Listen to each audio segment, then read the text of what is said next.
दिवाळीपूर्वी शेतकऱ्यांच्या खात्यामध्ये हे पैसे गेले पाहिजेत, त्याची सुरुवात आम्ही केली आहे. वेगानं ते काम आम्ही करतो. आपल्या महाराष्ट्रातच मोठ्या प्रमाणात अतिवृष्टी आणि महापूर, पण त्याचा सर्वाधिक जर परिणाम आपल्याला कुठे पाहायला मिळाला तर तो सोलापूर जिल्ह्यामध्ये पाहायला मिळाला.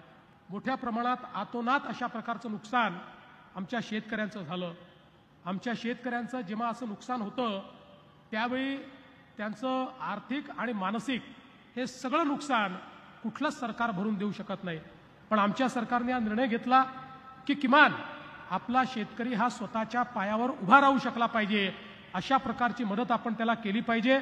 आणि म्हणून जवळपास 32,000 कोटी रुपयाचं पॅकेज हे आपण शेतकऱ्यांना त्या ठिकाणी दिलं.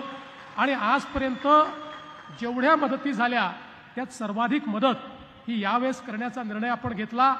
आमचा प्रयत्न आहे दिवाळीपूर्वी शेतकऱ्यांच्या खात्यामध्ये हे पैसे गेले पाहिजेत, त्याची सुरुवात आम्ही केली आहे.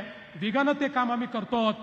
ज्या शेतकऱ्यांचं ज्यांचं नुकसान झालेलं आहे त्यांच्या घरी या दिवाळीच्या निमित्ताने दिवाळीचा सगळा शिधा असेल, आमच्या बहिणींकरता भेटवस्तू असतील, त्याही पोचवण्याचा आपला प्रयत्न आहे. आणि पुन्हा एकदा आपला शेतकरी स्वतःच्या पायावर उभा राहायला पाहिजे, याकरता पूर्ण ताकद आपण लावतो. शेतकरी असेल किंवा महाराष्ट्रातला कुठलाही नागरिक असेल त्याच्या पाठीशी आम्ही आहोत.